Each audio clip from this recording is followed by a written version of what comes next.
लालू प्रसाद यादव, नीतीश कुमार, सीताराम येचुरी, अरुण जेटली, इन सब नामों में एक चीज कॉमन है कि ये सभी नेता राष्ट्रीय राजनीति में बड़ी पहचान और पकड़ बनाने से पहले छात्र राजनीति का हिस्सा रह चुके हैं। अलग अलग यूनिवर्सिटी में अध्यक्ष रहे हैं या छात्रों का नेतृत्व करके देश की राजनीति पर एक अनोखी छाप छोड़ चुके हैं।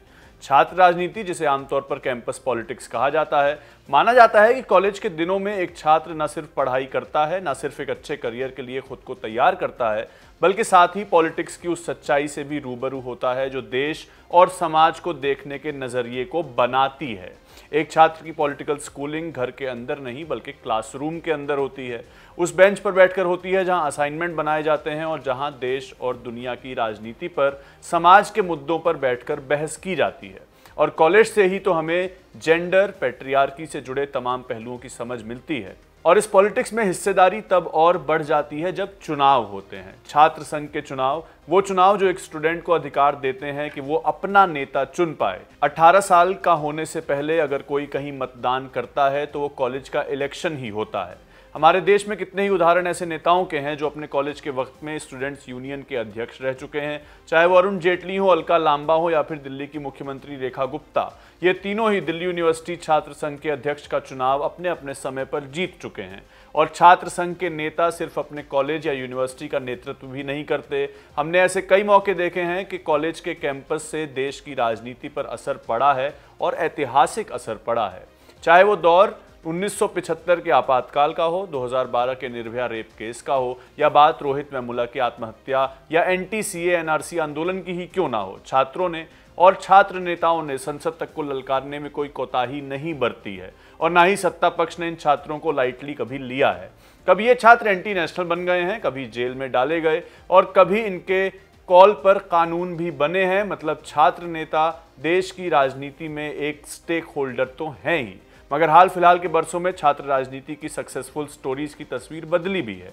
देश की सबसे पुरानी पार्टी में शामिल हुए कन्हैया कुमार कॉलेज की राजनीति से तो निकले थे, लेकिन जब वे विधानसभा और लोकसभा चुनाव लड़ने पहुंचे तो जनता ने उन्हें एक्सेप्ट नहीं किया। हालांकि वो कांग्रेस के एक बेबाक प्रवक्ता के तौर पर जरूर उभरे हैं। आज बात छात्रों की और छात्र संघ के चुनावों की इसलिए हो रही है क्योंकि दिल्ली यूनिवर्सिटी में छात्र संघ के चुनाव की वोटिंग कल यानी 18 सितंबर को होनी है। दिल्ली यूनिवर्सिटी, जिसके चुनाव को सबसे ज्यादा शोशेबाजी वाला कह दिया जाए तो कोई लफाजी नहीं होगी। बड़ी बड़ी गाड़ियों के काफिले, पावर का फुल ऑन प्रदर्शन, एक्टर्स सिंगर्स का प्रचार में शामिल होना। लोग तो ये तक कह देते हैं कि जितना पैसा दिल्ली यूनिवर्सिटी के चुनाव में खर्च होता है उतना तो सांसदी के चुनाव में भी नहीं होता। और इस बार की कहानी भी कुछ अलग नहीं है। एक तरफ कांग्रेस का छात्र विंग एनएसयूआई है जिसके राजस्थान के 2 कैंडिडेट्स हैं, तो उनके समर्थन में सचिन पायलट भी कैंपस में आ चुके हैं। और दूसरी तरफ आरएसएस का छात्र विंग है एबीवीपी, जिसके कैंडिडेट्स ने हरियाणवी सिंगर मासूम शर्मा से अपना प्रचार करवा लिया है। यानी राजनेता हो या सेलिब्रिटीज, हर कोई डीयू चुनाव की ही बात कर रहा है। हालांकि इस बार कैंडिडेट्स ने कुछ हद तक उस लिंगदो कमेटी की गाइडलाइंस को फॉलो किया है जो बताती है कि कॉलेज और यूनिवर्सिटी के चुनाव कैसे होने चाहिए, उसमें किन किन बातों का ध्यान रखा जाना चाहिए। तो आज खबरगांव समाचार में डूसू इलेक्शन के हवाले से छात्र राजनीति और स्टूडेंट्स यूनियन इलेक्शन पर ही बात होगी। आपको डीयू की मौजूदा राजनीति के बारे में तो बताएंगे ही, साथ ही बताएंगे कि देश की राजनीति के कौन कौन से नेता स्टूडेंट पॉलिटिक्स के गलियारों से होते हुए विधानसभाओं और संसद तक पहुंचे हैं। बात इसकी भी होगी कि ये ट्रेंड अब खत्म या कम क्यों होता जा रहा है, और बात उस पहलू की भी होगी जिसमें छात्र संघ के अध्यक्ष या कैंडिडेट्स किसी सोशल मीडिया इन्फ्लुएंसर से कम नजर नहीं आते। चर्चा कैंपस पॉलिटिक्स पर लगने वाले गुंडागर्दी के आरोपों पर भी करेंगे और बात उन छात्र नेताओं की भी होगी जो इस वक्त जेल की सलाखों के पीछे हैं। नमस्ते, मेरा नाम सत्यम है और आप देख रहे हैं हमारा डेली बुलेटिन खबरगांव समाचार। क्या वक्फ संशोधन कानून संवैधानिक है? सवाल है जाति जनगणना, जाति कैसे पूछ लिए? कौन रेडिकलाइज हो चुका है? मिट्टी में मिलाने का समय आ गया है। बात अक्टूबर 1977 की है। जवाहरलाल नेहरू यूनिवर्सिटी के सैकड़ों छात्रों का एक जत्था इंदिरा गांधी के घर पहुंचा था। मांग थी कि इंदिरा गांधी जेएनयू की वाइस चांसलर के पद से इस्तीफा दे दें। छात्र आपातकाल के दौरान इंदिरा की नीतियों से संतुष्ट नहीं थे, उनका विरोध कर रहे थे। छात्रों से कहा गया कि आप ज्ञापन दे दीजिए और जाइए। छात्रों ने इंदिरा गांधी से मिलने की मांग की थी।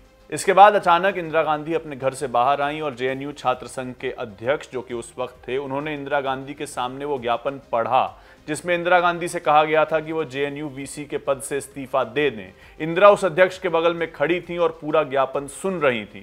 इस प्रदर्शन का नतीजा ये हुआ कि इंदिरा गांधी ने कुछ दिनों बाद वाइस चांसलर के पद से इस्तीफा दे दिया। जेएनयू के वो अध्यक्ष थे सीताराम येचुरी, जो आगे चलकर कम्युनिस्ट पार्टी ऑफ इंडिया मार्क्सवादी के जनरल सेक्रेटरी भी रहे। आपको ये कहानी इसलिए बताई गई ताकि आपको अंदाजा हो कि छात्र राजनीति ने सत्ता पक्ष की आंखों में आंख डालकर अपनी बात रखने का मादा हमेशा से अपने पास रखा है। इमरजेंसी के वक्त में ही जयप्रकाश नारायण का आंदोलन चला था। उस आंदोलन से बिहार के करंट सीएम नीतीश कुमार छात्र नेता थे। उसी दौरान लालू प्रसाद यादव भी छात्र राजनीति में सक्रिय थे। आज वो दोनों देश की राजनीति में अहम पकड़ रखते हैं। इन नामों के अलावा प्रकाश करात, अरुण जेटली भी इमरजेंसी के वक्त आंदोलन कर रहे थे, या तो जेल में गए या अंडरग्राउंड काम किए। अब बात करते हैं कैंपस पॉलिटिक्स की। दिल्ली यूनिवर्सिटी की बात करें तो 1974 में बीजेपी नेता अरुण जेटली दिल्ली यूनिवर्सिटी छात्र संघ के अध्यक्ष रह चुके हैं। कांग्रेस नेता अजय माकन भी डूसू के अध्यक्ष रह चुके हैं। मौजूदा दिल्ली सीएम रेखा गुप्ता भी 1996 में छात्र संघ का चुनाव जीत चुकी हैं, अध्यक्ष बनी थी। जेएनयू की बात करें तो प्रकाश करात और सीताराम येचुरी दोनों ही जेएनयू-एसयू के अध्यक्ष रह चुके हैं। 2016 में कन्हैया कुमार छात्र संघ के अध्यक्ष थे। उसी दौरान सेडिशन वाले मामले को लेकर कैंपस में विवाद भी हुआ था। कन्हैया और उमर खालिद जेल भी गए थे। कन्हैया कुमार ने विधानसभा और लोकसभा के चुनाव भी लड़े, मगर वो जीत नहीं पाए। फिलहाल कांग्रेस प्रवक्ता के तौर पर काम कर रहे हैं। इसके अलावा सुशील कुमार मोदी हैं, आरिफ मोहम्मद खान, अशोक गहलोत और ममता बनर्जी भी छात्र राजनीति में अपना काफी समय दे चुके हैं, सक्रिय काम कर चुके हैं। अब बात छात्र संघ चुनावों के उस पहलू पर करते हैं जिसकी वजह से लंबे समय से इन चुनावों की आलोचना होती रही है। वो है धनबल, शोशेबाजी और गुंडागर्दी के आरोप। 31 अगस्त की हिंदुस्तान टाइम्स की रिपोर्ट देखिए। पंजाब यूनिवर्सिटी में छात्र संघ के चुनाव थे और उससे ठीक पहले छात्र संगठनों ने कैंपस में एक पार्टी रखी जिसमें शराब भी थी और इसकी रील सोशल मीडिया पर शेयर की गई। जब छात्र संघ से इस पर सवाल किया गया तो उन्होंने कहा कि छात्र फ्रेशर्स पार्टी चाहते हैं, इसलिए हमने पार्टी कर दी, एक दूसरे के कंट्रीब्यूशन से की। इसके अलावा छात्र संघ के चुनावों में बेहिसाब पैसे खर्च होने के आरोप भी आमतौर पर लगते ही रहते हैं और इस सब के बीच होता है लिंगदोह कमेटी की रिपोर्ट का वायलेशन। 2006 में मुख्य चुनाव आयुक्त थे जेएम लिंगदोह। उन्होंने एक 6 सदस्यीय कमेटी बनाई और छात्र संघ के चुनाव कैसे होने चाहिए इसको लेकर एक रिपोर्ट तैयार की। रिपोर्ट में छात्र चुनावों में पैसे और बाहुबल के दुरुपयोग को रोकने के लिए सख्त दिशा निर्देश दिए गए थे। सुप्रीम कोर्ट ने 2007 में इन दिशा निर्देशों को सभी यूनिवर्सिटीज और कॉलेजेस के लिए अनिवार्य भी कर दिया था। मुख्य उद्देश्य क्या था? छात्र राजनीति को स्वच्छ बनाना, ताकि चुनाव लोकतंत्र का उत्सव बने, ना कि पैसे का खेल। रिपोर्ट में कहा गया था कि कोई भी छात्र जो फाइनल ईयर में हो वो चुनाव नहीं लड़ सकता। न्यूनतम 75% उपस्थिति यानी अटेंडेंस जरूरी रहेगी। आपराधिक रिकॉर्ड वाले छात्रों को अयोग्य ठहरा दिया जाएगा। और दूसरा, खर्च की सीमा तय की गई। प्रत्येक उम्मीदवार अधिकतम 5,000 रुपए ही खर्च कर सकता है। सुनने में यकीन नहीं होता, लेकिन 5,000 की ही सीमा रखी गई थी। रिपोर्ट में यह भी कहा गया था कि प्रिंटेड पोस्टर, पैम्फलेट या बैनर का इस्तेमाल वर्जित रहेगा। केवल हैंड रिटन पोस्टर की ही इजाजत दी जाएगी। सार्वजनिक संपत्ति को नुकसान पहुंचाना, जैसे दीवारों पर ग्रेफिटी या होर्डिंग लगाना भी सख्त मना है, रिपोर्ट में कहा गया था। लेकिन आज भी इसका पालन पूरी तरह से नहीं होता। हाल के वर्षों का एग्जाम्पल लेते हैं। खासकर 2024 और 25 में कई छात्र संघ चुनावों में लिंगदोह दिशा निर्देशों के उल्लंघन की खबरें आई हैं। बात दिल्ली यूनिवर्सिटी करते हैं। डूसू जगह चुनाव था 2024 का, उसका एग्जाम्पल हमारे पास है। सितंबर 2024 में चुनाव हुआ था। इसके प्रचार के दौरान बड़े पैमाने पर सार्वजनिक संपत्ति को नुकसान हुआ। दीवारें पोस्टर्स, होर्डिंग और ग्रेफिटी से पट गईं। उम्मीदवारों ने प्रिंटेड सामग्री का खुला इस्तेमाल किया, जो दिशा निर्देशों का सीधा उल्लंघन है। दिल्ली हाईकोर्ट ने 26 सितंबर 2024 को मतगणना रोक दी थी और अधिकारियों को फटकार भी लगाई थी। कोर्ट ने कहा था कि दिल्ली यूनिवर्सिटी और उसके कॉलेजों के अधिकारी लिंगदोह दिशा निर्देशों को समझ ही नहीं पाए। उन्होंने पैसे और बाहुबल के व्यापक इस्तेमाल का जिक्र किया था।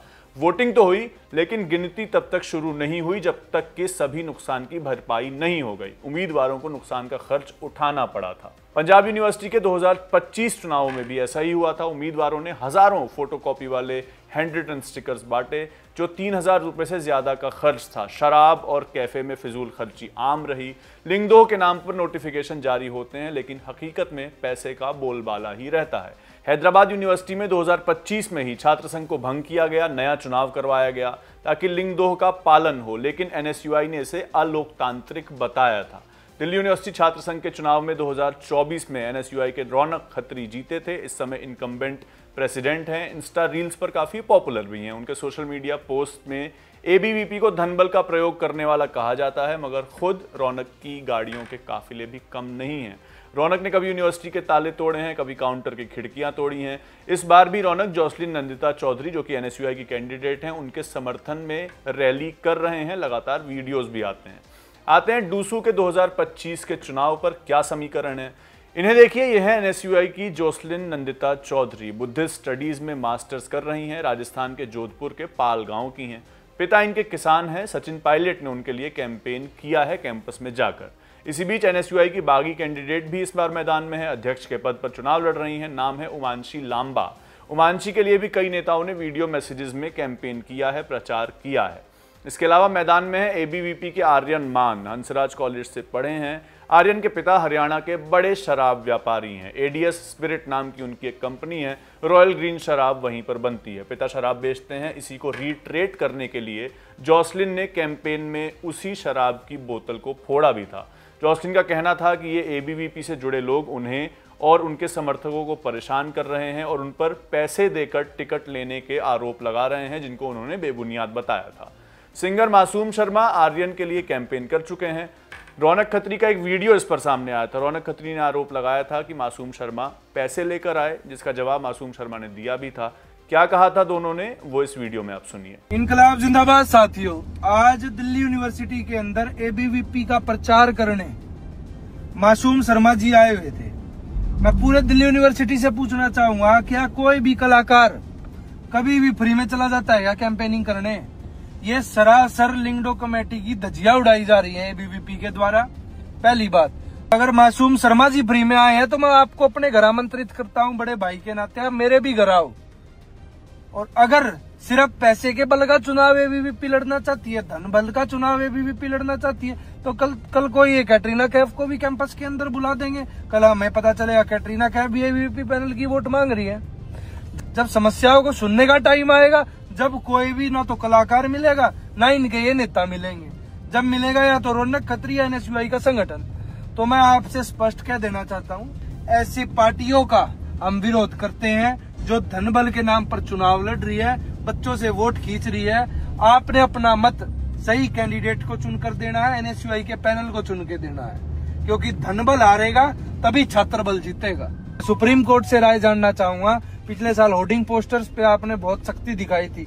इस साल जो लाखों करोड़ों रुपए देकर कलाकार दिल्ली यूनिवर्सिटी प्रचार करने आ रहे हैं, इस पर आपका क्या मानना है? क्या ये लिंगडो कमेटी के अंडर आ रहे हैं क्या? मैं जवाब जानना चाहूंगा कोर्ट से। लेफ्ट पार्टीज इस बार भी अलायंस में हैं। एसएफआई और आइसा के दो कैंडिडेट्स चुनाव लड़ रहे हैं। प्रेसिडेंशियल कैंडिडेट अंजलि हैं, बिहार के गया से आती हैं, टूर गाइड की बेटी हैं। और अंजलि इस केस में पिटिशनर थी जिसमें डीयू के उस आदेश को चुनौती दी गई थी जिसमें चुनाव लड़ने वाले कैंडिडेट से 1 लाख रुपए का बॉन्ड भरने के लिए कहा गया था। तो यह था डीयू चुनाव का पूरा गणित और छात्र राजनीति और स्टूडेंट यूनियन पॉलिटिक्स की एक झलक। आपको डीयू इलेक्शन पर क्या आपकी राय है? आपका क्या मानना है? किसे जीतना चाहिए? किसको कैबिनेट बनानी चाहिए? हमें कमेंट सेक्शन में जरूर बताइए। और अंत में एक जरूरी बात, देश के कई राज्यों से खाद की कमी को लेकर लगातार खबरें आ रही हैं। तो खबरगांव की टीम मध्य प्रदेश और उत्तर प्रदेश के खाद वितरण केंद्रों तक पहुंची और इन दोनों राज्यों के किसानों से बात करने की कोशिश की ताकि खाद की असल समस्या का पता लगाया जा सके। इस रिपोर्ट की पहली किस्त जल्द ही खबरगांव पर आपको देखने को मिलेगी, लेकिन उससे पहले आप ये ट्रेलर देखिए और पूरी पिक्चर जानने के लिए देखिएगा हमारी ग्राउंड रिपोर्ट।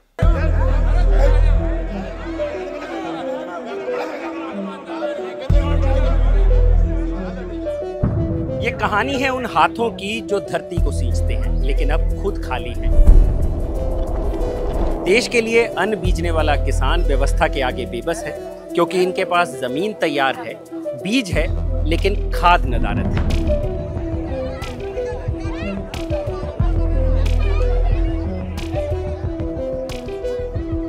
मैं खराब तो नहीं कर रहा हूँ फसल?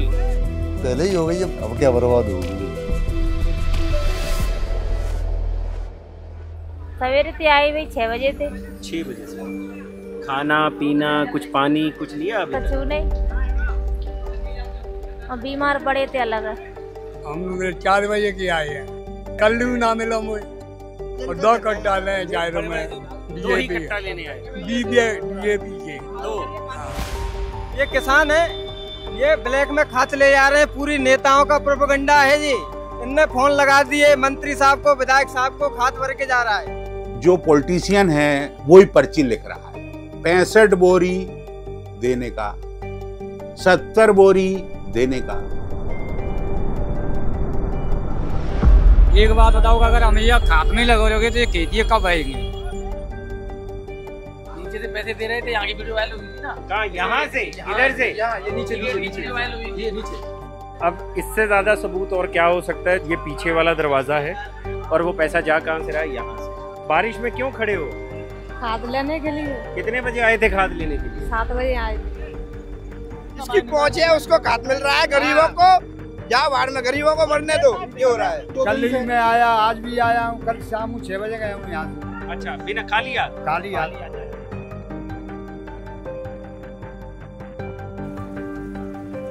किसान को तो मरना ही मरना है। किसान जाए तो जाए कहाँ? जब इतना सब कुछ दिक्कत है लाइफ में किसान की, तो फिर वो क्यों खेती ही करना चाहता है? फिर हर आदमी यही सोच ले कि मैं बाजार से लेके खा लूंगा, बस समझो।